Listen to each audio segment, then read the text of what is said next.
Assalamualaikum warahmatullahi wabarakatuh. Innal hamdalillahi nahmaduhu wa nasta'inuhu may yahdihillahu fala mudhillalah wa may yudlilhu fala hadiyalah. Asyhadu alla ilaha illallah wahdahu la syarikalah wa asyhadu anna Muhammadar Rasulullah sallallahu alaihi wasallam wa ala alihi wa ashabihi amma ba'du. A'udzu billahi minasy syaithanir rajim. Bismillahirrahmanirrahim. Wa qalatil yahudu laysatin nasara ala syai' wa qalatin nasara laysatil yahudu ala syai' wa hum yatlunal kitab kadzalika qala alladzina la ya'lamuna mithla qawlihim fallahu yahkumu bainahum yawmal qiyamati fima kanu fihi yakhtalifun wa man azlamu mimman mana'a masajidallahi an yuzkara fiha ismuhu wa sa'a fi kharabiha ulaika ma kana lahum an yadkhuluha illa khaifin lahum fid dunya khizyun wa lahum fil akhirati azabun azim walillahil masyriqu wal maghribu fa aina ma tuwallu fa thamma wajhullah innallaha wasi'un alim wa qalu ittakhadallahu waladan subhanahu bal lahu ma fis samawati wal ard kullun lahu qanitun badi'us samawati wal ard wa idza qada amran fa innama yaqulu lahu kun fayakun wa qala alladzina la ya'lamuna laula yukallimuna Allahu aw ta'tina ayah kadzalika qala alladzina min qablihim mithla qawlihim tashabahat qulubuhum qad bayyannal ayati liqaumin yuqinun inna arsalnaka bil haqqi basyiran wa nadhiran wa la tus'alu an ashabil jahim walan tarda ankal yahudu walan nasara hatta tattabi'a millatahum qul inna hudallahi huwal huda wala in ittaba'ta ahwa'ahum ba'dalladzi ja'aka minal ilmi ma laka minallahi min waliyyin wala nasir alladzina atainahumul kitaba yatlunahu haqqa tilawatihi ulaika yu'minuna bihi wa man yakfur bihi fa ulaika humul khasirun. Ya bani Israil adhkuru ni'mati allati an'amtu alaikum wa anni faddaltukum 'alal 'alamin wattaqu yawman la tajzi nafsun 'an nafsin syai'an wa la yuqbalu minha adlun wa la tanfa'uha syafa'ah wa la hum yunsarun Wa idh ibtala Ibrahima rabbuhu bikalimatin fa atammahun qala inni ja'iluka linnasi imama qala wa min dzurriyyati qala la yanalu ahdiz zalimin. Wa idh ja'alnal baita mathabatan linnasi wa amna wattakhidhu min maqami Ibrahima musalla wa ahidna ila Ibrahima wa Ismaila an tahhira baitiya lit-ta'ifina wal-'akifina war-ruk'is sujud.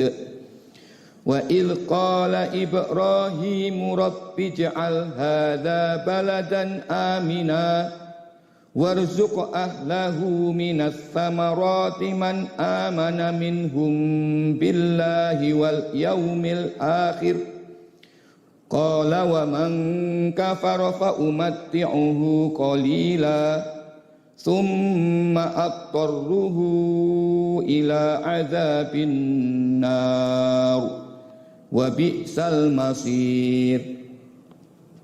Wa idh yarfa'u Ibrahimul qawaida minal baiti wa Ismail Rabbana taqabbal minna innaka antas sami'ul alim.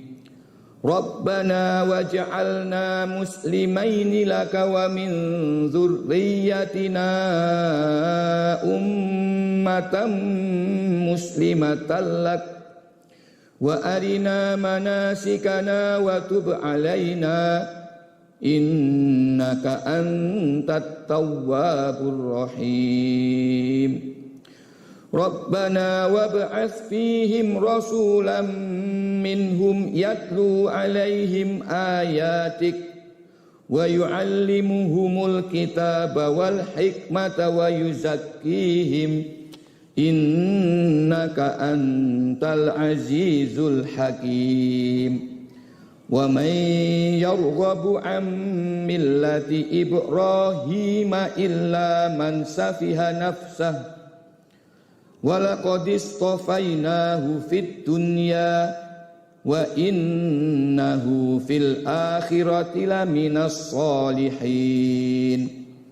Idh qala lahu rabbuhu aslim qala aslamtu li rabbil alamin. Wa wassa biha Ibrahimu banihi wa Ya'qub ya baniya innallaha astafa lakumud dina fala tamutunna illa wa antum muslimun.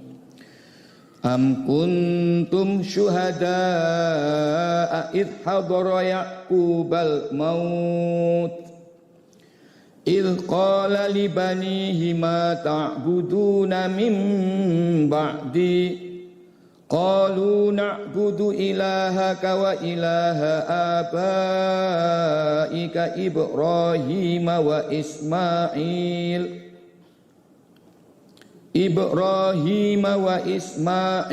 wa Ishaq ilahan wahida wa nahnu lahu muslimun. Tilka ummatun qad khalat laha ma kasabat walakum ma kasabtum wala tus'aluna amma kanu ya'malun. Wa qalu kunu hudan aw nasara tahtadu qul bal millata Ibrahima hanifa wa ma kana minal musyrikin. Qulu amanna billahi wa ma unzila ilaina wa ma unzila unzila ila Ibrahim wa Ismail wa Ishaq wa Yaqub wal asbati wa ma utiya Musa wa Isa wa ma utiyan nabiyyuna mir rabbihim la nufarriqu baina ahadim minhum wa nahnu lahu muslimun fa in amanu bimithli ma amantum bihi faqad ihtadaw wa in tawallaw fa innama hum fi shiqaq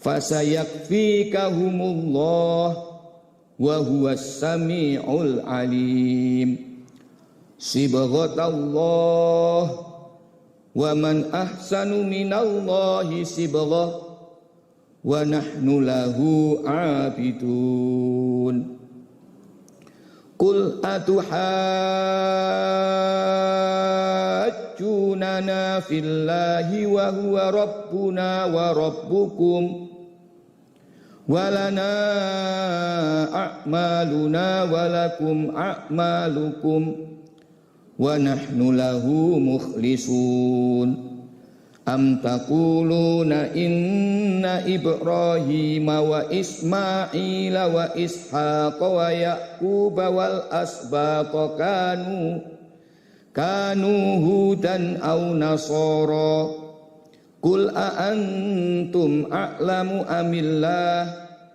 wa man a'lamu mimman katama syahadatan indahu minallah wa mallahu bighafilin amma ta'malun tilka ummatun qad khalat laha ma kasabat wa lakum ma kasabtum wala tus'aluna amma kanu ya'malun. Walhamdulillahirabbil alamin. Allahumma shalli ala Muhammad wa ala ali Muhammad. Allahumma arhamna bil Qur'an imama wa huda wa nura wa rahmah.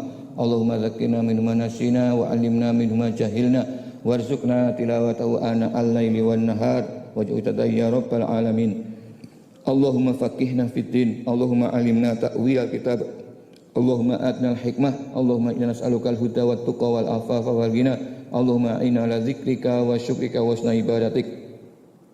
Allahumma inna nas'aluka ilman nafi'a wa rizqan thayyiban wa amalan mutaqabbala.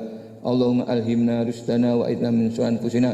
Allahumma inna nas'aluka ridhaka wal jannah wa na'udzubika min sakhatika wan nar. Allahumma inna nas'aluka ridhaka wal jannah wa na'udzubika min sakhatika wan nar. Allahumma inna nas'aluka ridhaka wal jannah wa na'udzubika min sakhatika wan nar. Ya muqallibal qulub tsabbit qulubana ala dinik. Rabbana la tuzigh qulubana ba'da idh hadaitana wa hab lana min ladunka rahmah innaka antal wahhab. Rabbana afrigh alaina sabra wa tsabbit aqdamana wansurna 'alal qaumil kafirin.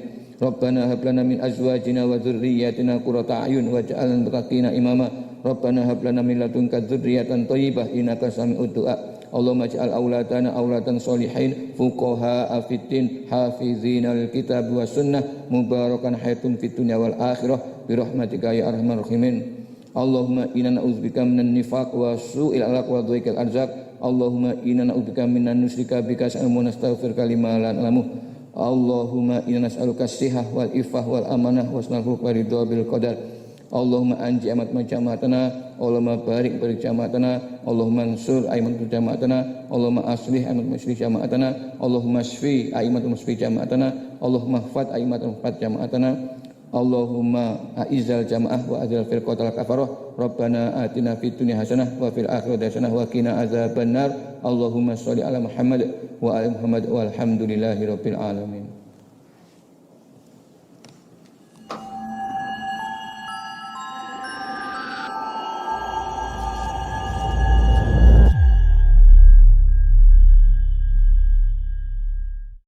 Perlu kami tambahkan keterangan ayat tersebut seperti yang disebutkan dalam tafsir Ibnu Katsir. Wa qala Sa'id Ibnu Jubair bala man aslama ay akhlasa wajhahu. Qala maksudnya dinahu. Jadi yang dimaksud orang yang menyerahkan wajahnya adalah orang yang memukhliskan agamanya. Akhlaso dinahu. Wa huwa muhsin, maksudnya muttabi'un fihi Rasulullahi sallallahu alaihi wasallam. Muttabi'un fihi Rasulullah sallallahu alaihi wasallam. Beramal dengan mengikuti Nabi Muhammad Rasulullah sallallahu alaihi wasallam. Fa innalil amal al-mutaqabbal syartaini. Sesungguhnya amal yang diterima itu ada dua persyaratan. Ahaduhuma, yang pertama, ayyakuna kholisan lillah wahdah. Amal itu benar-benar dikerjakan dengan memukhliskan Allah, dengan mengesahkan Allah. Wal akhar, dan yang kedua, ayyakuna shawaban muwafiqan lisyariah. Amal itu benar sesuai dengan syariat. Famata kana kholisan walam yakun shawaban lam yutaqabbal. Jika amal itu dikerjakan dengan mukhlis atau niat karena Allah, tetapi tidak benar, tidak sesuai dengan syariat, maka amal itu tidak diterima. Walihadza qala Rasulullah sallallahu alaihi wasallam, karena itulah beliau bersabda, man amila amalan laisa alaihi amruna fahuwa radd. Hadis Sahih Bukhari. Barang siapa yang beramal suatu amal ibadah yang dalam amal itu tidak ada contoh dariku Nabi, maka amal ibadah itu ditolak. Nah, demikian penjelasan dari sahabat Sa'id ibnu Jubair yang tertulis dalam kitab tafsir Ibnu Katsir. Waqalat, dan berkata, siapa al-Yahudu, orang Yahudi. Laisa, tidak ada. Siapa an-Nasara, orang Nasrani, ala syai', atas sesuatu. Maksudnya atas agama Allah. Syai' itu dinillah. Wa qalatin Nasara, dan berkata orang-orang Nasrani, laisa, tidak ada. Siapa al-Yahudu, orang Yahudi, ala syai', atas sesuatu. Maksudnya atas agama Allah. Wahum, dan mereka, Yahudi dan Nasrani, yatlunal kitab, membaca mereka Alkitab, pada kitab suci, yaitu kitab sucinya masing-masing. Yahudi membaca kitab suci Taurat, Nasrani membaca kitab suci Injil. Orang Yahudi berkata, orang Nasrani itu tidak berada di atas agama Allah. Jadi orang Yahudi tidak mengakui keberadaan agama Nasrani. Dan mereka mengkufuri Nabi Isa, tidak mengakui kenabian Nabi Isa. Demikian juga orang Nasrani mengatakan Yahudi tidaklah di atas agama Allah. Jadi mereka orang Nasrani tidak mengakui agama Yahudi. Dan mereka juga tidak mengakui kenabian Nabi Musa.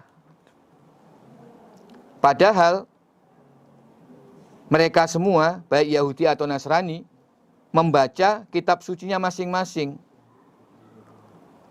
Di dalam kitab Taurat sebenarnya dijelaskan akan diutusnya Nabi Isa dengan membawa kitab Injil. Nah, tapi kenapa Yahudi tidak mengakui kenabian Nabi Isa? tidak mengakui agama Nasrani. Demikian juga dalam kitab Injil sebenarnya juga tertulis kisah tentang Nabi Musa dan kitab Taurat, serta kitab Injil merupakan sambungan dari kitab Taurat. Nah, kenapa orang-orang Nasrani tidak mengakui adanya agama Yahudi dan Nabi Musa?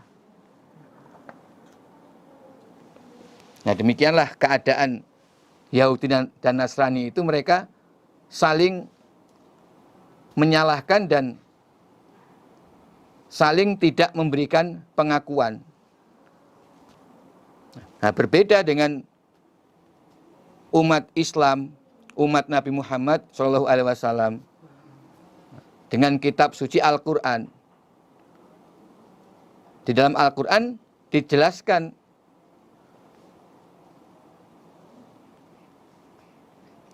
ada kitab Taurat yang diturunkan kepada Nabi Musa. Jadi Nabi Musa diakui oleh umat Islam sebagai nabi, dan juga kitab suci Taurat diakui sebagai kitab suci. Ada agama Yahudi. Demikian juga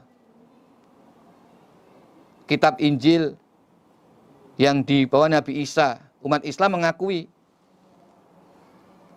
Dan dalam ayat sebelumnya sudah sangat jelas diterangkan, memang Allah menurunkan kitab Taurat kepada Nabi Musa, kemudian Allah menyusulkan para nabi, sampai akhirnya Allah mengutus Nabi Isa dengan membawa kitab Injil. Nah, tetapi syariat yang ada dalam kitab Taurat dan dalam kitab Injil itu sudah dimansuh, tidak berlaku lagi semenjak Allah mengutus Nabi Muhammad SAW dengan menurunkan kitab suci Al-Quran. Jadi ayat ini ada kisah pada zaman Nabi kedatangan tamu dari penduduk Najron, orang-orang Nasrani. Kemudian ketika tahu bahwa Nabi menerima tamu dari kalangan orang Nasrani, para pendeta Yahudi ikut datang ke tempat Nabi. Lalu mereka bertengkar di hadapan Nabi. Salah seorang tokoh Yahudi mengatakan, "Ma antum ala syai'," dan mengkufuri Nabi Isa serta kitab Injil. Di saat itu salah satu tokoh Yahudi mengatakan, "Kamu bukan apa-apa." Mereka mengkufuri Nabi Isa, mengkufuri kitab Injil. Lalu ada rojul min ahli Najron, ya, dari orang-orang Nasrani tersebut juga membalas ucapan Yahudi ini. Sebaliknya, ma antum ala syai', kamu juga bukan apa-apa. Agama Yahudi itu tidak ada. Dia membantah kenabian Nabi Musa, juga mengkufuri kitab Taurat. Itu mereka lakukan di hadapan Nabi. Kemudian saat itu Allah menurunkan firman Allah ini. Wa qalatil yahudu laisatin nasara ala syai' wa qalatin nasara laisatil yahud ala syai'.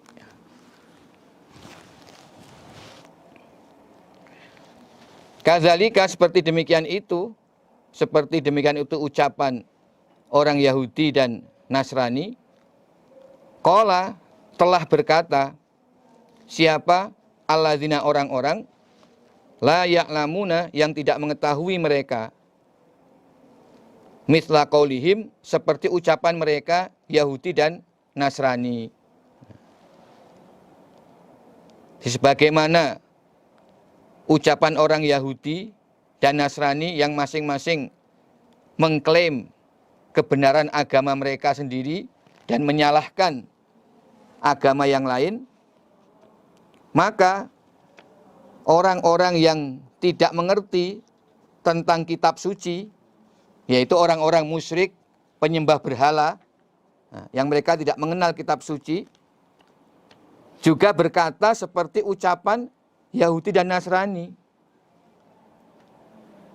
Artinya mereka juga membenarkan keyakinan mereka, agama mereka. Jadi di sini Allah menjelaskan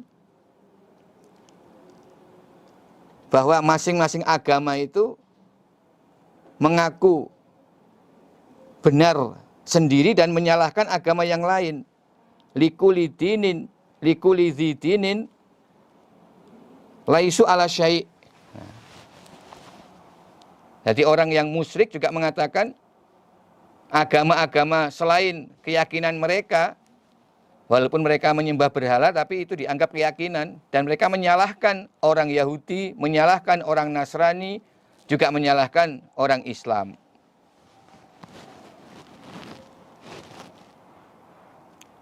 Jadi orang musyrik penyembah berhala saja juga menyalahkan agama-agama yang lain.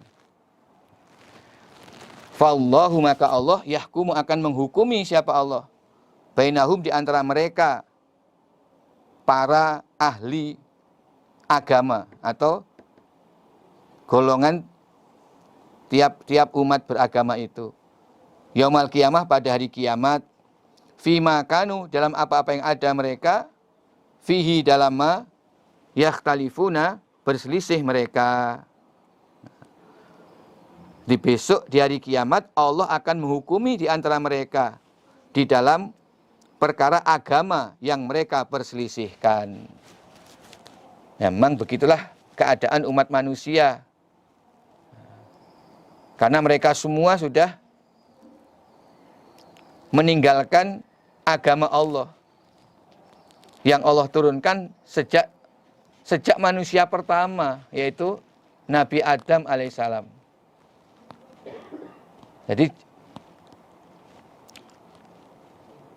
Allah telah berfirman, fa imma ya'tiyannakum minni hudan faman tabi'a hudaya fala khaufun alaihim walahum yahzanun. Jadi ketika Nabi Adam diturunkan ke bumi, Allah sudah memberitahu, nanti jika datang petunjuk dariku, maka barang siapa yang mengikuti petunjukku itu, dia tidak akan khawatir dan tidak akan susah di hari kiamat. Artinya akan diselamatkan dari siksaan Allah. Nah, syaratnya adalah mengikuti petunjuk Allah atau wahyu dari Allah. Dan kemudian Allah sudah memberi wahyu sejak zaman Nabi Adam. Dengan wahyu Allah itu, Nabi Adam memimpin keluarganya, anak istrinya, untuk beribadah kepada Allah. Kemudian menjalankan syariat Allah.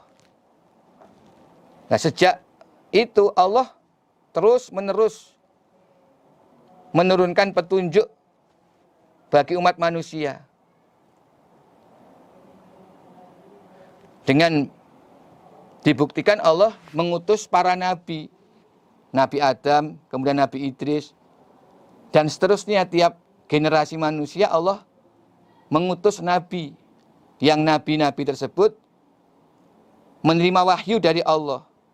Isi wahyu adalah tuntunan syariat yang harus dikerjakan umat manusia dalam melaksanakan ibadah kepada Allah. Sempat terputus zaman Nabi Nuh karena semua manusia ditenggelamkan kecuali Nabi Nuh dan orang-orang yang iman. Setelah zaman Nabi Nuh, saat itu manusia kembali semua dalam keadaan Islam. Karena yang kafir, yang musyrik sudah tenggelam semua. Tinggal Nabi Nuh dan 80 pengikutnya yang iman. Nah, kemudian mereka beranak turun. Lalu Allah juga mengutus nabi-nabi pada zaman masing-masing untuk membimbing umat manusia. Sampai zaman Nabi Ibrahim. Nah, kemudian dari Nabi Ibrahim lah Allah melahirkan para nabi. Nabi Ibrahim punya anak Nabi Ishak punya anak Nabi Yakub. Nah, Nabi Yakub itu yang disebut Nabi Israel. Yahudi Nasrani itu adalah keturunan dari Nabi Yakub ini. Mereka disebut Bani Israel. Nah, Allah menurunkan kitab Taurat kepada Nabi Musa. Itu kitab suci yang pertama. Sebelum Nabi Musa diutus, para nabi hanya menerima wahyu, tapi belum berupa kitab suci. Baru pertama kali Allah menurunkan kitab suci kepada Nabi Musa, yaitu kitab Taurat yang Allah turunkan langsung dalam bentuk papan, sudah ada tulisan ayat, langsung diterima Nabi Musa. Itu kitab suci yang pertama. Kemudian Allah setelah Nabi Musa wafat, ya Allah mengutus para utusan meneruskan ajaran Nabi Musa, dan semua utusan itu menghukumi berdasarkan kitab Taurat. Jadi mengulang lagi ayat 87, walaqad ataina Musal kitab wa qaffayna min ba'di birrusul. Allah menurunkan kitab suci Taurat kepada Nabi Musa, lalu Allah menyusulkan dengan para nabi. Jadi Allah tetap memberi wahyu kepada para nabi tersebut, tetapi syariat yang mereka jalankan tetap berdasarkan kitab Taurat yang Allah turunkan kepada Nabi Musa. Nah, jadi pada zaman Nabi Musa, kitab sucinya Taurat. Lalu umatnya mengikuti sunnah Nabi Musa. Setelah Nabi Musa wafat, kitab suci tetap Taurat. Yang menjadi umat Nabi Harun mengikuti sunnah Nabi Harun. Sampai zaman Nabi Dawud, Allah menurunkan kitab Zabur. Tetapi kitab Zabur ini bukan berisi syariat, hanya berisi pujian-pujian. Sehingga yang berlaku tetap syariat dalam kitab Taurat. Nabi-nabi setelah Nabi Musa diberi wahyu. Tapi itu berupa sunnah saja. Kitab suci yang berlaku tetap kitab Taurat. Begitu keadaan umat manusia, khususnya Bani Israel.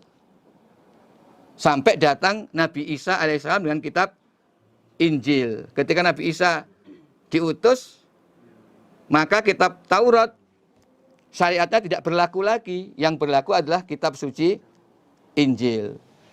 Dalam kitab Taurat juga sudah disebutkan akan diutusnya Nabi Isa dan akan turunnya kitab Injil, sampai akan diutusnya Nabi Muhammad dan turunnya kitab Al-Quran. Itu juga sudah tersebut dalam kitab Taurat dan Injil.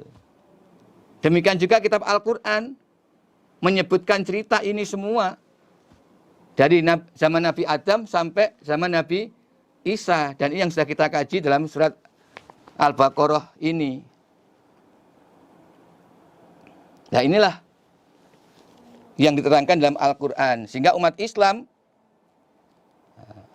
meyakini sebagaimana yang Allah terangkan. Dan inilah nanti yang akan Allah hukumi di hari kiamat. Jadi di sini Allah akan menghukumi di antara manusia pada hari kiamat atas perselisihan mereka tentang agama. Tentu hukum Allah di hari kiamat berdasarkan hukum Allah yang telah Allah turunkan dalam kitab suci itu. Jadi apa kesimpulannya? Ya, hukum Allah pada hari kiamat nanti adalah sesuai dengan hukum yang ada dalam kitab suci Al-Quran. Maka kalau kita sekarang mengkaji Al-Quran, kemudian kita bisa iman sepenuhnya, lalu bisa beramal sesuai dengan perintah-perintah dalam Al-Quran dengan karena Allah, yaitu man aslama wajhahu lillah, kemudian wahuwa muhsin, kita beramal mengikuti tuntunan Rasulullah SAW, maka Itulah janji Allah, falahu ajru inda rabbi wala khaufun alaihim walahum yahzanun. Dan itulah hukum Allah nanti di hari kiamat. Nah, kita harus yakin karena ini dijelaskan dalam 2 ayat ini. Jadi hukum Allah di hari kiamat itu sesuai dengan ayat 112. Man aslama wajhahu lillah wa huwa muhsin falahu ajruhu inda rabbih wala khaufun alaihim walahum yahzanun. Itulah hukum Allah nanti di hari kiamat itu. Nah, ini sudah membantah total hujahnya Yahudi maupun Nasrani. Bahkan mereka saling menyalahkan. Yahudi menyalahkan Nasrani, Nasrani menyalahkan Yahudi. Padahal semua salah. Dengan tegas dalam kitab Al-Quran Allah menyatakan yang benar adalah siapa saja yang beramal dengan niat karena Allah, kemudian dia mengikuti tuntunan Rasulullah Shallallahu Alaihi Wasallam. Itulah yang akan masuk surga selamat dari neraka. Dan itulah hukum Allah nanti. Nah, inilah yang dijelaskan dalam kitab Al-Quran yang sekarang kita kaji bersama. Nah, untuk mengikuti sunnah Rasul, tentu kita harus mengkaji hadis. Mau tidak mau kita harus mengkaji hadis agar amal kita bisa sesuai dengan amal Rasulullah. Tadi disebutkan man amila amalan laisa alaihi amruna fahuwa raddun. Barang siapa beramal tidak sesuai dengan amal yang dicontohkan Rasulullah dalam urusan ibadah, maka amal itu ditolak. Karena itu Rasulullah SAW juga telah berpesan pada kita semua, taraktu fikum amroin lan tadillu ma tamassaktum bihima kitaballah wa sunnatan nabihi sallallahu alaihi wasallam. Telah kutinggalkan di kalangan kalian 2 perkara yang kalian tidak akan tersesat selama berpegang teguh pada keduanya, yaitu Al-Quran dan sunnah Nabi. Untuk itulah ya kita sebagai umat Islam ya wajib untuk mengaji atau belajar ayat-ayat Allah yang termaktub dalam kitab Al-Quran. Nah, kita kaji maknanya, keterangannya, kita fahami sesuai kemampuan kita, kemudian yang utama kita imani, lalu kita amalkan. Prakteknya dengan mengikuti tuntunan Rasulullah SAW. Karena itu kita juga harus mengkaji hadis-hadis, ya, terutama kutubus sittah, Bukhari, Sahih Muslim. Itu kita kaji agar kita juga mengetahui bagaimana amal ibadah yang sesuai dengan tuntunan Rasulullah SAW. Agar nanti ketika kita menghadap Allah di hari kiamat, kita akan menerima hukum Allah sesuai dengan apa yang Allah firmankan dalam Al-Quran ini. Ya, bila kita bisa mengamalkan dengan benar, dengan niat karena Allah, sesuai Quran hadis, sampai akhir ajal mati kita masing-masing, maka kita akan mendapatkan janji Allah, falahu ajru inda rabbih wala khaufun alaihim walahum yahzanun. Waman, dan siapakah azlama yang lebih berbuat aniaya miman daripada orang, mana yang mencegah siapa orang masjid Allah pada beberapa masjid Allah, ayat karo untuk disebut fiha dalam masjid apa ismuhu nama Allah,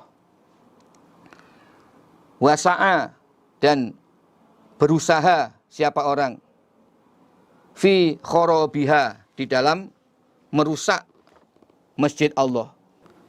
Siapakah yang lebih berbuat aniaya daripada orang yang mencegah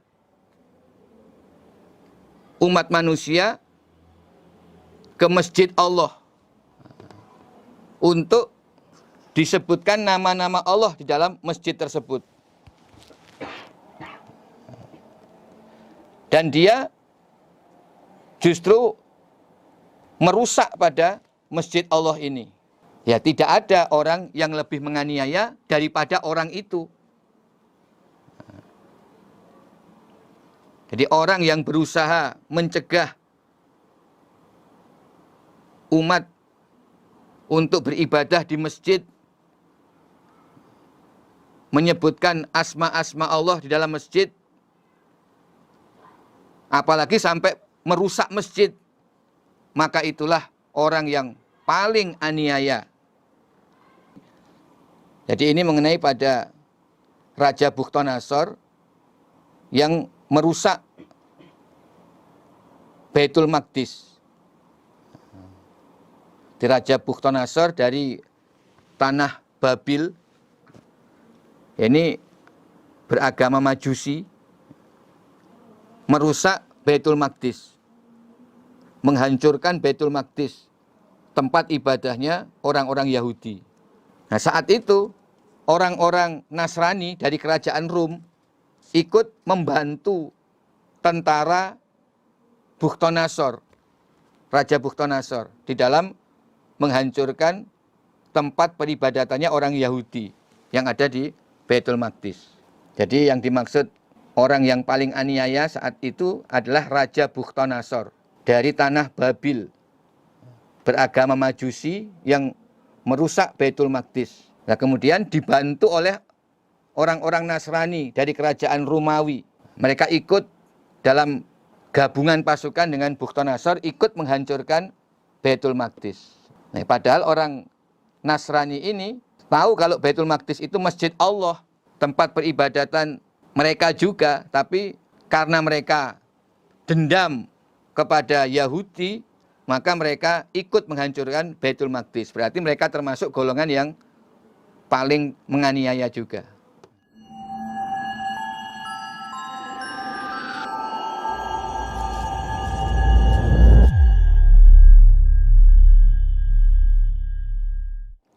Nah, orang-orang Nasrani ini dendam kepada orang Yahudi karena orang-orang Yahudi telah membunuh kepada Nabi Yahya dan Nabi Zakaria.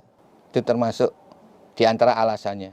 Nah, ulaika mereka itu orang yang menghancurkan masjid Allah, maka tidak ada lahum bagi mereka apa ayat khuluha, masuk mereka pada masjid illa khaifin, kecuali dalam keadaan takut. Jadi ketika mereka menghancurkan Baitul Maqdis, sebenarnya pada saat akan masuk Baitul Maqdis mereka diberi rasa takut. Jadi sambil menyerang, menghancurkan, tapi hatinya penuh khawatir karena mereka tahu ini adalah masjid Allah. Mereka sudah merasa bersalah. Mereka tidak bisa tenang menghancurkan masjid Allah. Lahum bagi mereka fid dunya, di dalam dunia, khizyun, kehinaan. Walahum, dan bagi mereka fil akhirah, dalam akhirat, azabun azim, siksaan yang besar. Nah, sebagai akibat perbuatan mereka, Allah menjatuhkan kehinaan bagi mereka dalam kehidupan di dunia. Ini dialami oleh orang Nasrani yang ikut tergabung dalam pasukan yang merusak Baitul Maqdis. Akhirnya mereka di dunia juga hina.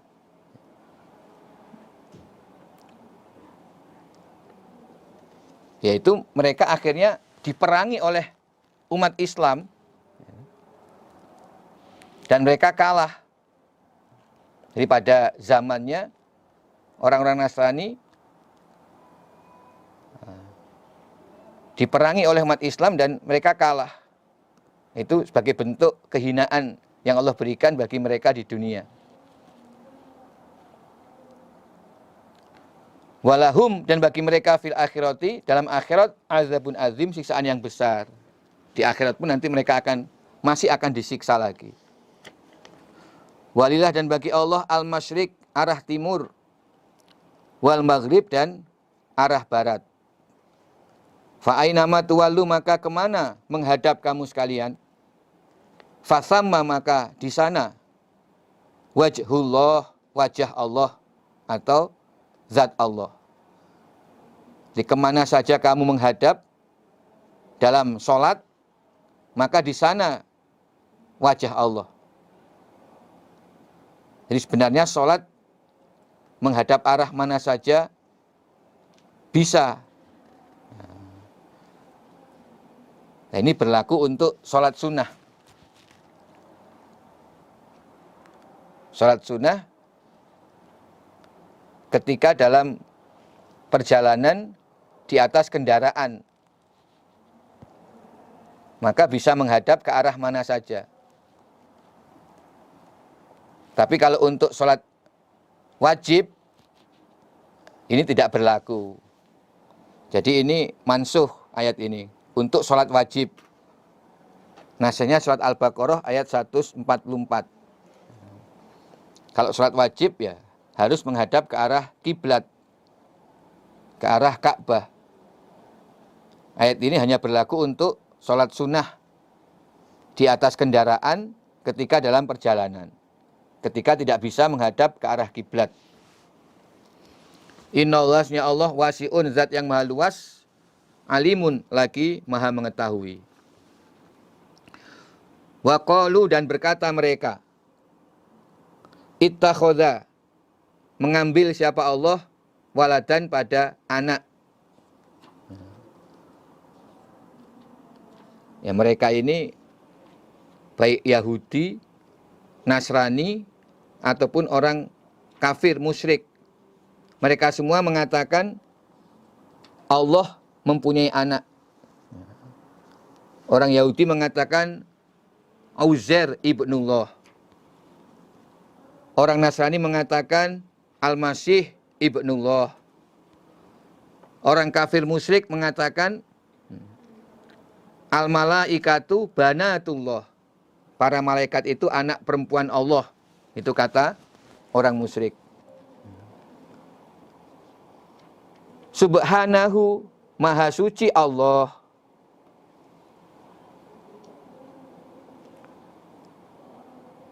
Tidak mungkin Allah mempunyai anak. Jadi Allah adalah satu-satunya Tuhan yang berhak disembah. Ya, tidak mungkin Allah punya anak. Allah maha suci. Ya. Kalau punya anak berarti aib atau cacat.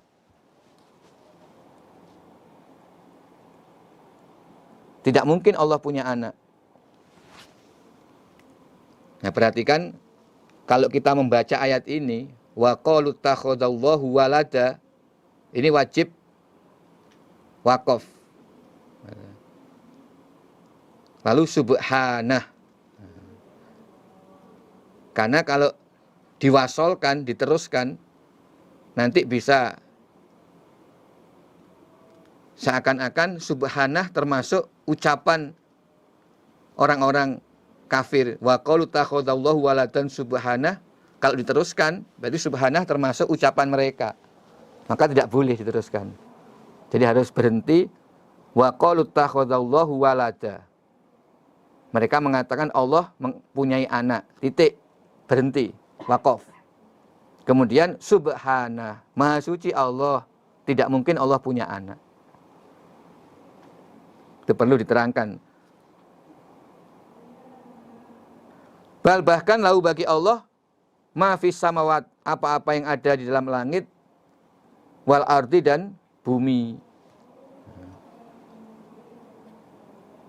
Jadi apa saja yang ada dalam langit dan bumi itu adalah milik Allah, makhluk Allah. Termasuk yang mereka anggap sebagai anak Allah. Itu semua makhluk Allah. Ya.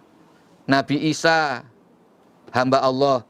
Nabi Uzair, hamba Allah. Malaikat juga hamba Allah, makhluk Allah. Karena semua itu ya ada di langit dan bumi. Berarti mencakup semua alam. Kulun, kesemuanya, lahu, bagi Allah, kepada Allah, qonitun, tunduk.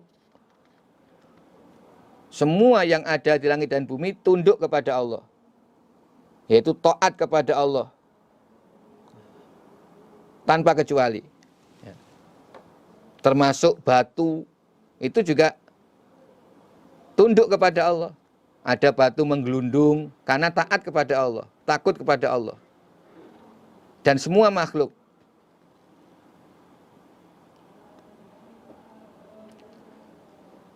Nah, hanya sebagian dari manusia dan jin yang justru durhaka kepada Allah.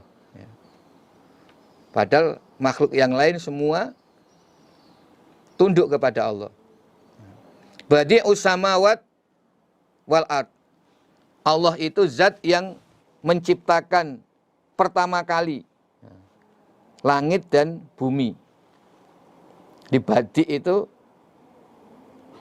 zat yang menciptakan pertama kali. Artinya sebelumnya tidak ada contoh. Itu disebut badi.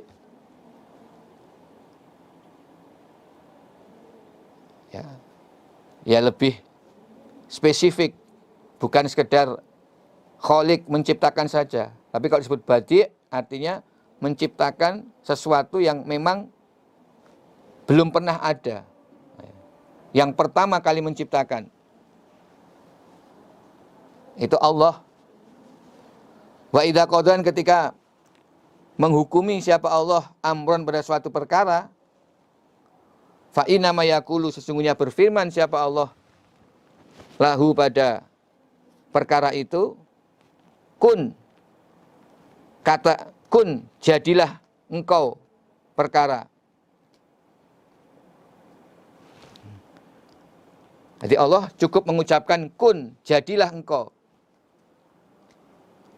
Fayakunu, maka jadi apa? Perkara. Jadi fayakunu itu hasilnya.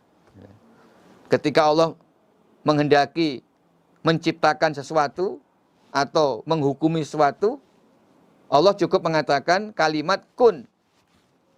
Nah, setelah itu maka sesuatu itu akan ada, akan wujud sesuai dengan yang Allah kehendaki. Nah, sifat Allah ini semakin menguatkan bahwa Allah tidak mungkin punya anak. Jadi ini semakin menguatkan bahwa Allah tidak mungkin punya anak. Karena segala sesuatu itu makhluk yang Allah ciptakan. Allah yang pertama kali menciptakan semua. Wa qala, dan berkata siapa alladzina, orang-orang la ya'lamuna yang tidak mengetahui mereka.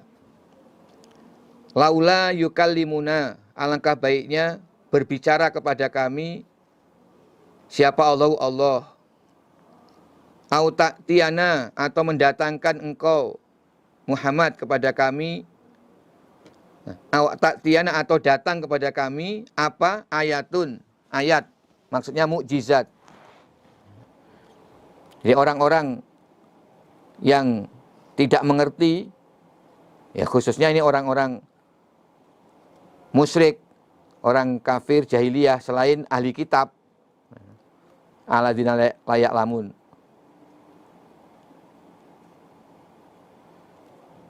Mereka mengatakan kepada Nabi Muhammad, kalau memang benar engkau seorang nabi, alangkah baiknya Allah berbicara kepada kami bahwa engkau adalah nabi. Yukalimunallah annaka rasuluh. Atau ada mukjizat yang datang kepada kami sebagai bukti engkau adalah utusan Allah. Kadzalika, seperti demikian itu, qala, telah berkata siapa alladzina min qablihim, orang-orang sebelum mereka. Misla qaulihim, seperti ucapan mereka. Di orang-orang kafir sebelum mereka, orang-orang kafir di zaman dahulu juga mengucapkan kalimat yang sama dengan ucapan mereka.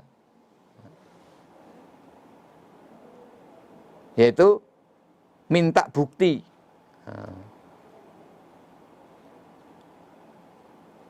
Kenabian. Minta bukti berupa mukjizat, atau kalau perlu Allah langsung berbicara kepada manusia bahwa ini Rasul. Ini orang kafir dulu juga mengatakan kalimat itu. Sehingga tasyabahat serupa apa qulubuhum hati mereka. Mereka alladzina la ya'lamun, yaitu orang kafir masa sekarang, dengan alladzina min qablihim, yaitu orang kafir di masa lalu. Jadi hati orang kafir di masa sekarang sama dengan hati orang kafir di zaman dulu. Tidak ada bedanya. Ucapannya pun sama. Itu menunjukkan hati mereka itu sama.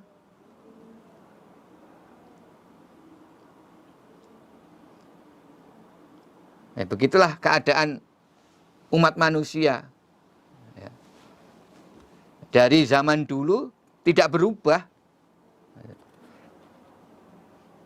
Memang ada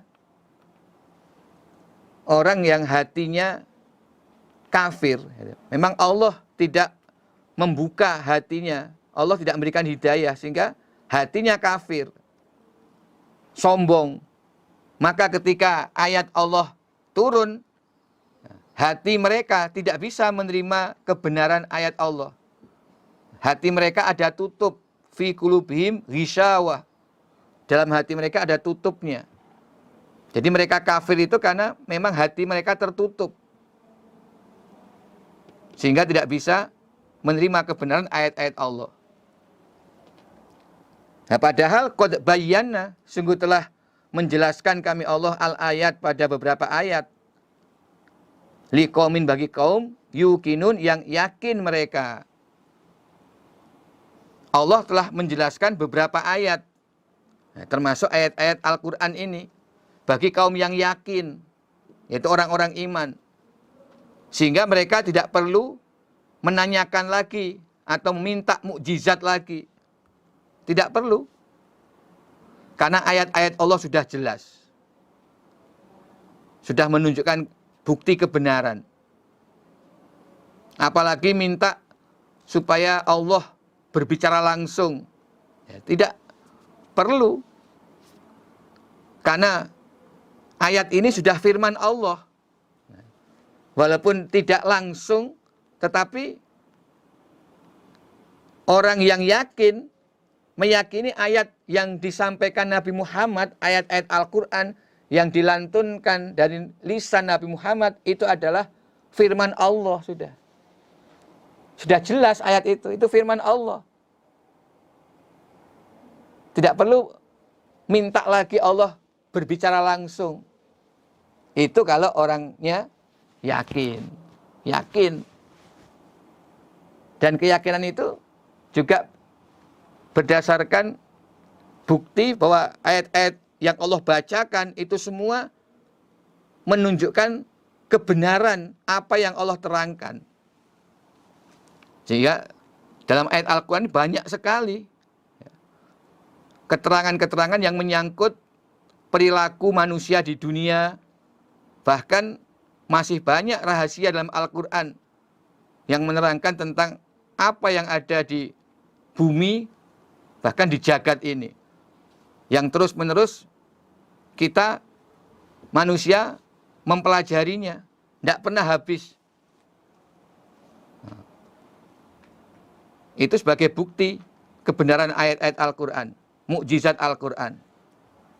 Sehingga kalau keterangan Al-Quran tentang kehidupan di dunia semua bisa dibuktikan, nah, berarti apa yang diterangkan tentang ghaib, kehidupan di akhirat nanti, itu juga pasti terbukti. Itulah orang iman syaratnya, yu'minuna bil ghaibi. Inna, sesungguhnya kami Allah arsalnaka, telah mengutus kami Allah pada engkau Muhammad, bil haqqi, dengan hak, dengan kebenaran. Basyiran, dengan memberi kabar gembira, wa nadhiran, dan memberi kabar takut. Ini Allah menegaskan agar Nabi Muhammad yakin bahwa kami benar-benar mengutus pada engkau Muhammad dengan hak, yaitu dengan membawa kitab suci Al-Quran yang diwahyukan, yang itu benar firman Allah, untuk memberi kabar gembira kepada manusia yang iman berupa surga, dan memberi kabar takut kepada manusia yang kafir berupa siksaan neraka. Wala tus'alu, dan tidak ditanya engkau Muhammad an ashabil jahim, dari penghuni neraka jahim. Tugasmu Muhammad hanya sekedar berdakwah, menyampaikan ayat-ayat Allah yang mengandung basyiron wa nadhiron. Engkau tidak ditanya kenapa sebagian manusia ingkar, mengkufuri, sehingga mereka akan menjadi penghuni neraka jahim. Engkau tidak ditanya, karena itu semua memang sudah menjadi kehendak Allah. Tugasmu hanya menyampaikan, yang memberi hidayah, keimanan, itu adalah Allah. Engkau tidak akan ditanya untuk itu. Walantardo, dan tidak akan ridho angka darimu Muhammad siapa al-Yahudu, orang Yahudi. Wala juga tidak ridho siapa an-Nasoro, orang Nasrani. Hatta tattabi'a, sehingga mengikuti engkau Muhammad millatahum, pada agama mereka. Orang Yahudi, orang Nasrani selamanya tidak akan ridho kepadamu Muhammad sampai kamu mengikuti agama mereka.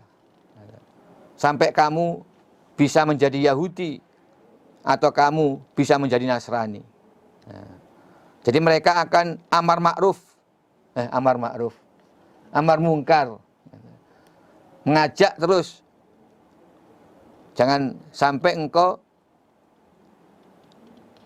meneruskan perjuangan agama Allah, agama Islam ini. Mereka akan benci terus, memusuhi terus.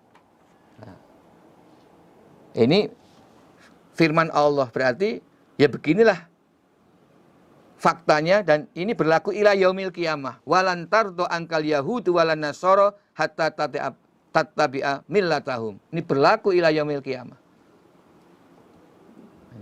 Kul, katakan Muhammad, inna hudallah, sesungguhnya petunjuk Allah, yaitu agama Islam, huwa, dia, petunjuk Allah, agama Islam ini, al-huda, adalah petunjuk yang sebenarnya.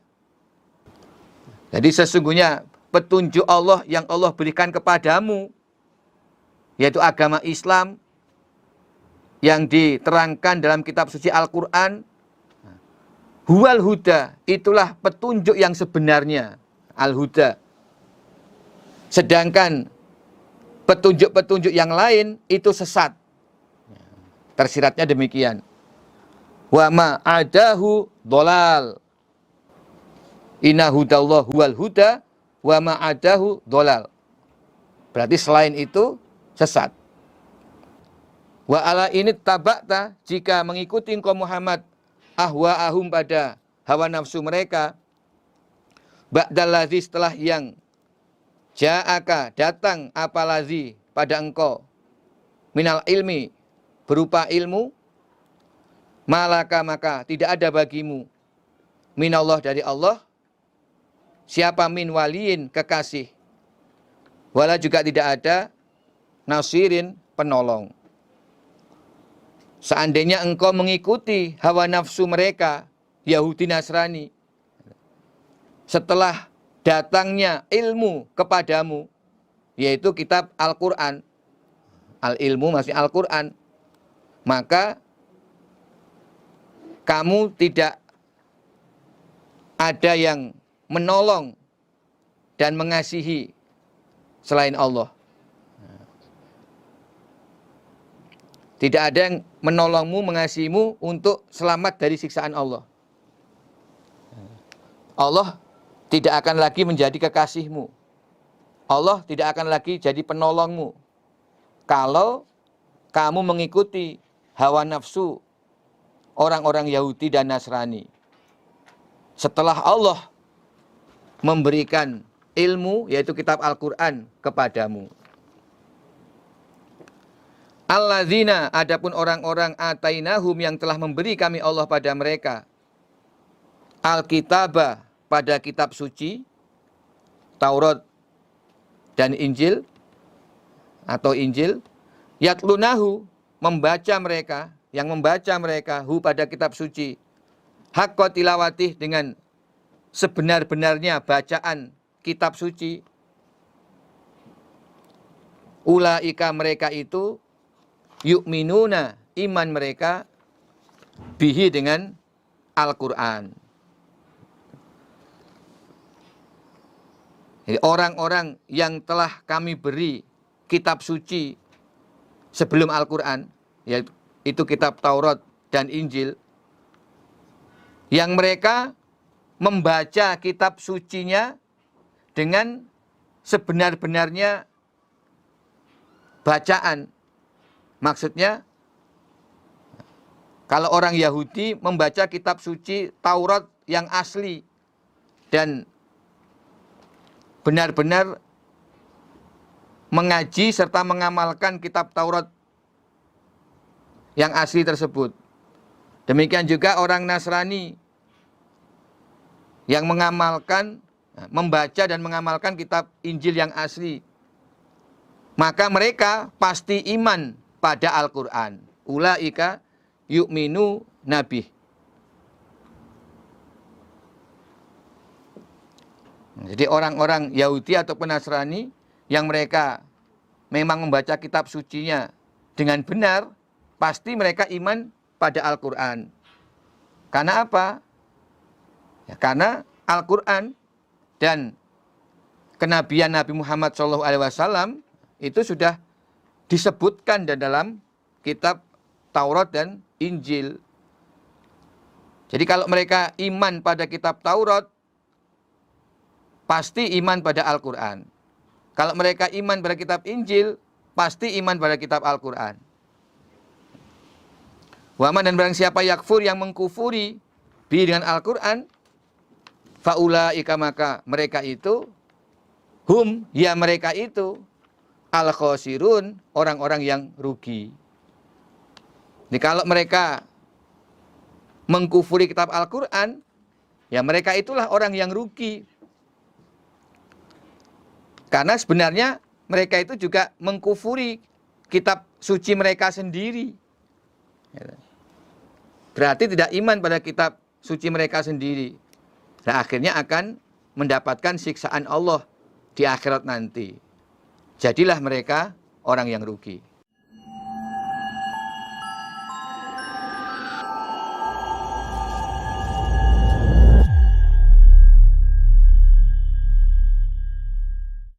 Ya Bani Israel, wahai Bani Israel, uzkuru, ingatlah, nikmati pada nikmatku, alati yang an'amtu, telah memberi nikmat aku, alaikum, atas kamu sekalian.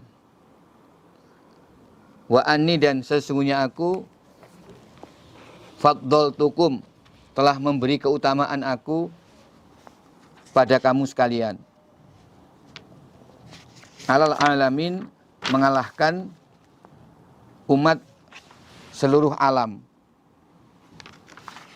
Maksudnya umat seluruh alam pada zaman mereka, zaman Bani Israel. Wahai Bani Israel, ingatlah nikmat-nikmat yang telah Allah berikan pada kalian. Banyak sekali. Nah, sudah Allah uraikan dalam ayat-ayat sebelumnya. Sejak zaman Nabi Musa, banyak sekali kenikmatan yang Allah berikan pada Bani Israel. Sampai zaman Nabi Muhammad. Dan Allah memberi keutamaan pada Bani Israel di zamannya, mengalahkan umat-umat lain di seluruh bumi ini.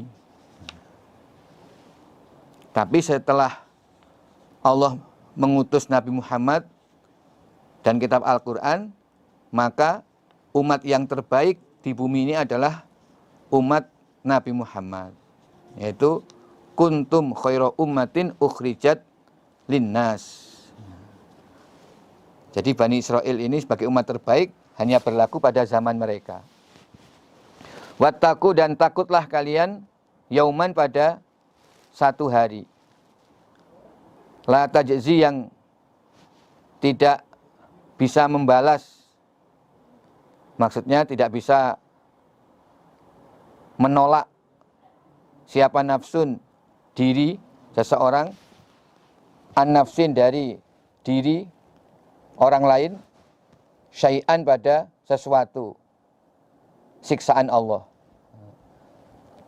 Dan takutlah hari kiamat, yang pada hari itu seseorang tidak akan bisa menolak siksaan Allah dari orang lain, atau seseorang tidak bisa menolong orang lain untuk terhindar dari siksaan Allah.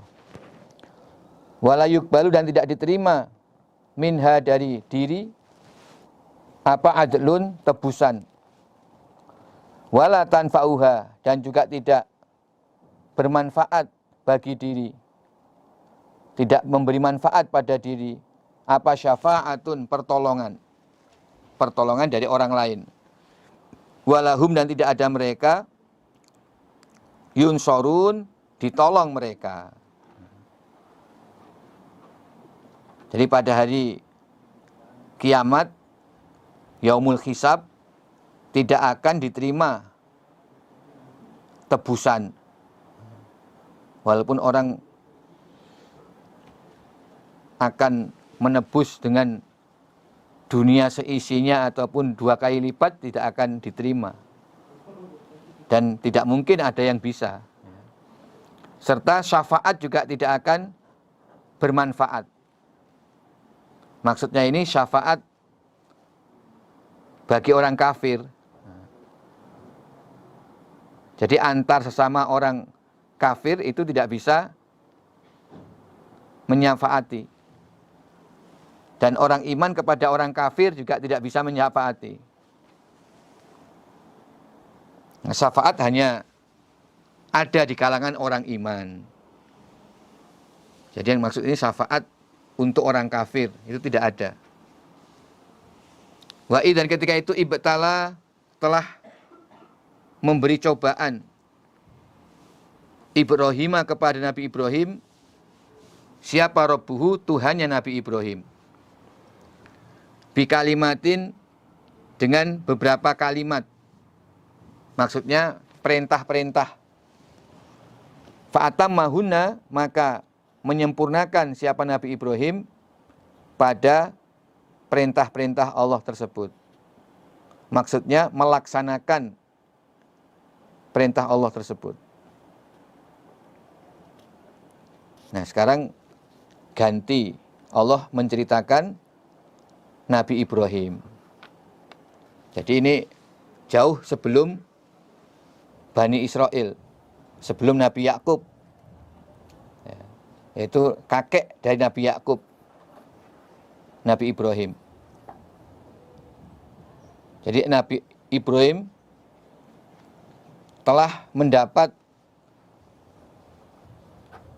cobaan dari Allah berupa perintah-perintah dari Allah. Kemudian Nabi Ibrahim lulus dengan bisa melaksanakan perintah-perintah Allah tersebut. Di antaranya Nabi Ibrahim diperintah untuk meninggalkan istrinya Ibu Hajar dan putranya yang masih kecil Nabi Ismail di padang pasir yang tandus, tidak ada mata air. Nabi Ibrahim mentaati. Nabi Ibrahim diperintah menyembelih putranya Nabi Ismail. Nabi Ibrahim mentaati. Dan Nabi Ibrahim juga mentaati semua syariat Allah dalam kewajiban-kewajiban ibadah dengan baik, menjalankan ibadah kepada Allah dengan sempurna. Qala, berfirman Allah, ini sesungguhnya aku Allah, ja'iluka, menjadikan kepada engkau Ibrahim, linasi, bagi manusia, imaman, sebagai teladan. Ya, karena itu kemudian Allah berfirman, aku jadikan engkau sebagai teladan bagi umat manusia. Qala Nabi Ibrahim, wa min dzurriyyati, dan dari anak-anakku. Nabi Ibrahim minta kepada Allah, anak-anakku juga jadikanlah mereka sebagai imam bagi umat manusia. Jadi jadikanlah anak-anak turunku juga menjadi imam bagi umat manusia, tidak hanya saya. Itu permohonan Nabi Ibrahim. Qala, berfirman Allah. Allah menjawab, la yanalu, tidak mengenai apa ahdi janjiku Allah az-zalimin, pada orang-orang yang zalim. Nah, berarti Allah mengabulkan permintaan Nabi Ibrahim. Ya, anak turunmu juga akan kujadikan sebagai imam atau teladan bagi manusia. Tetapi janjiku ini tidak mengenai kepada anak turunmu yang berbuat zalim. Itu maksudnya. Jadi Allah mengabulkan permintaan Nabi Ibrahim. Ya, anak turunmu aku jadikan imam bagi manusia. Tetapi janjiku ini tidak mengena kepada anak turunmu yang zalim. Yang zalim maksudnya yang syirik. Kalau anak turunmu syirik, ya tidak menjadi teladan. Tapi kalau anak turunmu iman, akan aku jadikan teladan bagi umat manusia. Dan janji Allah ini terbukti bahwa semua nabi yang Allah utus setelah Nabi Ibrahim ini adalah dari anak turun Nabi Ibrahim. Nah, itu bukti apa Allah mengabulkan permintaan Nabi Ibrahim. Jadi Nabi Ibrahim dijadikan sebagai teladan bagi umat manusia. Kemudian anak turun Nabi Ibrahim juga demikian. Nabi-nabi yang Allah utus itu adalah dari anak turun Nabi Ibrahim. Nabi Ibrahim punya dua putra, Nabi Ishak dan Nabi Ismail. Nabi Ishak punya putra jadi nabi, yaitu Nabi Yakub. Nabi Yakub punya putra jadi nabi juga, yaitu Nabi Yusuf. Nah, nabi-nabi berikutnya itu keturunan dari Nabi Yakub. Ayahnya Nabi Yusuf. Bukan dari Nabi Yusuf, tapi dari Nabi Yakub. Jadi lebih lebar lagi, dari Nabi Yakub. Nabi Yakub itu nama lain adalah Israel. Jadi Bani Israel itu semua anak turun Nabi Yakub, dan nabi-nabi Rasul yang disebutkan dalam Al-Quran itu semua dari Bani Israel. Maksudnya Rasul, para Rasul. 25 Nabi Rasul itu semua dari Bani Israel. Kecuali Nabi Muhammad Shallallahu Alaihi Wasallam. Nabi Muhammad itu cucu, entah cucu keberapa dari Nabi Ismail. Akhirnya juga mengerucut pada Nabi Ibrahim. Jadi Nabi Musa, Nabi Isa, Nabi Muhammad, dan nabi-nabi yang disebutkan dalam Al-Quran, semua itu adalah anak turun dari Nabi Ibrahim. Ini doa atau permintaan Nabi Ibrahim yang dikabulkan oleh Allah. Dan ketika itu ja'alna, menjadikan kami Allah al-baita, pada Ka'bah, masabatan, sebagai tempat pahala, atau masabatan sebagai tempat orang bolak-balik, tempat kembalinya orang bolak-balik ke Ka'bah, linasi, bagi manusia, wa amnan, dan sebagai tempat yang aman, Wa man dakhalahu kana amina. Jadi Ka'bah atau rumah Allah itu Allah tempatkan di tempat yang aman. Yaitu di sekitar Ka'bah Allah jadikan sebagai tanah haram. Haram untuk berperang di wilayah yang ada di sekitar Ka'bah. Sehingga Ka'bah aman. Wattakhidhu, dan mengambillah kalian min maqami Ibrahim, dari tempat berdirinya Nabi Ibrahim. Dari tempat berdirinya Nabi Ibrahim, musolan, sebagai tempat sholat. Nah, ini penggalan ayat ini, wattakhidhu min maqami Ibrahim musola. Ini pada awalnya Umar bin Khattab yang mempunyai ilham untuk menjadikan makom Ibrahim yang ada di dekat Ka'bah sebagai tempat hadapan sholat. Jadi sholat menghadap makom Ibrahim, kemudian juga menghadap ke Ka'bah. Nah, Umar bin Khattab punya ide demikian. Nah, kemudian ternyata Allah menurunkan ayat ini. Ya, berarti sesuai dengan keinginan atau ide dari Umar bin Khattab. Jadikanlah makom Ibrahim sebagai tempat sholat. Nah, sekarang prakteknya ketika selesai tawaf itu kita disunnahkan, maksudnya sunnah itu ya rangkaian ibadah tawaf, sebagai rangkaian ibadah tawaf untuk sholat 2 rakaat di belakang makom Ibrahim. Jadi makom Ibrahim ini adalah batu tempat berdirinya Nabi Ibrahim pada waktu meninggikan bangunan Ka'bah. Itu yang disebut makom Ibrahim. Dan sampai sekarang masih ada. Ya. Jadi batu itu dulu adalah tempat injakan Nabi Ibrahim ketika meninggikan bangunan Ka'bah. Setelah bangunan Ka'bah tinggi, Nabi Ibrahim berpijak di batu itu. Dan batu itu sejak zaman Nabi Ibrahim diletakkan di dekat Ka'bah. Dan sampai sekarang masih ada. Hanya posisinya yang dipindah. Kalau dulu itu dekat dengan dinding Ka'bah, bahkan di zaman Nabi Ibrahim tentu nempel, karena itu tempat pijakan. Tapi sekarang dijauhkan untuk memberi kesempatan orang tawaf di sekitar Ka'bah.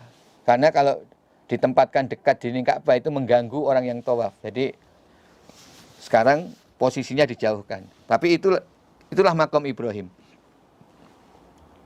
Wa ahidna, dan telah memerintahkan kami Allah ila Ibrahim, kepada Nabi Ibrahim, wa Ismail, dan Nabi Ismail, antohiro, supaya mensucikan kamu berdua,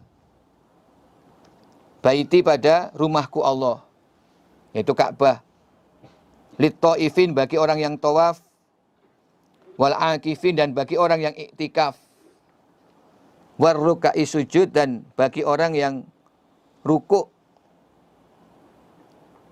lagi sujud. Ruka ini bentuk jamak dari roki, jadi beberapa orang yang rukuk. Maksudnya ya ketika sholat berjamaah, Allah perintah kepada Nabi Ibrahim dan Nabi Ismail untuk mensucikan Ka'bah sebagai rumah Allah, sebagai tempat ibadah bagi orang yang tawaf, orang yang iktikaf, dan orang yang sholat, khususnya sholat berjamaah di sekitar Ka'bah. Jadi rumah Allah itu maksudnya Ka'bah. Disebut Ka'bah karena bentuknya kubus, maka disebut Ka'bah. Dan ketika itu qala, berkata Nabi Ibrahim, Rabbi wahai Tuhanku, ij'al, jadikanlah hadza pada ini Mekah baladan sebagai negeri aminan yang aman. Warzuk dan berikanlah rezeki ahlahu pada penduduk balad, penduduk negeri Mekah. Minas samarot dari buah-buahan. Man pada orang amanah yang iman. Siapa orang? Minhum dari mereka. Bila kepada Allah wal yaumil akhir dan pada hari akhir. Disebut hari akhir karena hari itu setelah alam dunia. Di dunia itu maknanya pertama, alam dunia. Kemudian hari setelah hancurnya dunia disebut hari akhir. Itu mulai alam kubur, terus hari kiamat sampai akhirat, kehidupan di sorga dan neraka. Ketika itu Nabi Ibrahim berdoa kepada Allah, ya Allah, jadikanlah negeri Mekah ini negeri yang aman dan berilah rezeki pada penduduknya berupa buah-buahan, yaitu penduduknya yang beriman kepada Allah dan hari akhir. Jadi doa Nabi Ibrahim ini khusus untuk penduduknya yang iman. Nah, kemudian Allah mengabulkan doa Nabi Ibrahim, sehingga Allah menjadikan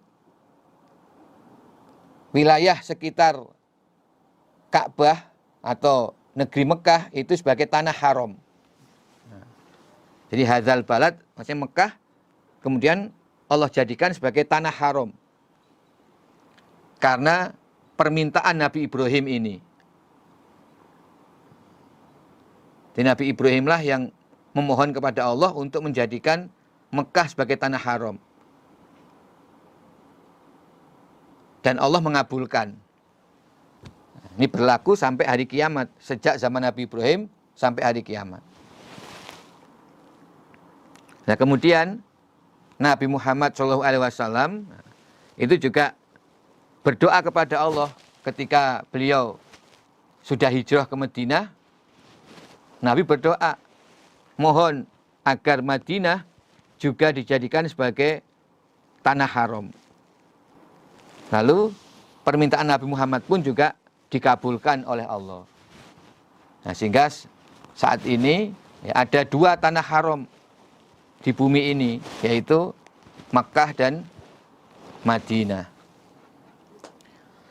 Kemudian Nabi Ibrahim juga mendoakan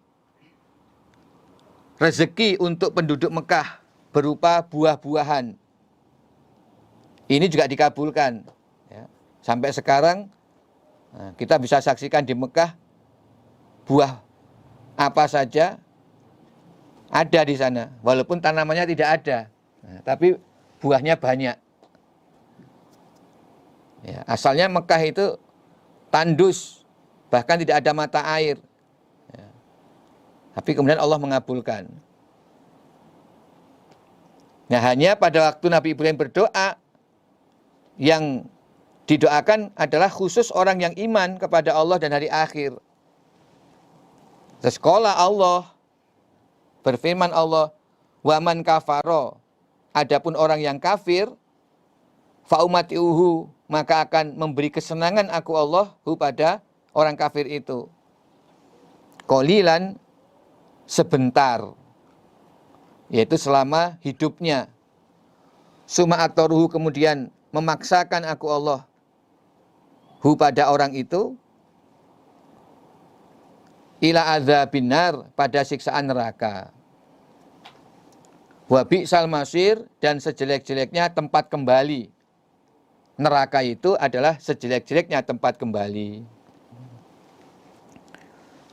Allah berfirman, orang yang kafir tetap akan saya beri rezeki atau kenikmatan hidup di dunia, tapi hanya sebentar, yaitu selama umur mereka di dunia. Jadi kalau Nabi Ibrahim mendoakan rezeki buah-buahan itu hanya diberikan kepada orang yang beriman, nah Allah menjawab, orang kafir pun tetap akan Allah beri. Nah, sehingga yang menikmati rezeki di daerah Mekah itu tidak hanya orang-orang yang iman, orang yang kafir pun juga sama bisa menikmati. Tapi kemudian Allah akan memaksa orang kafir itu masuk ke dalam siksaan neraka. Jadi mereka hanya bisa mendapatkan nikmat dunia selama umur mereka. Tapi setelah mereka mati, akhirnya nanti akan dimasukkan ke dalam neraka. Dan neraka itu sejelek-jeleknya tempat kembali. Alhamdulillah, jazakumullahu khairan. Assalamualaikum warahmatullahi wabarakatuh.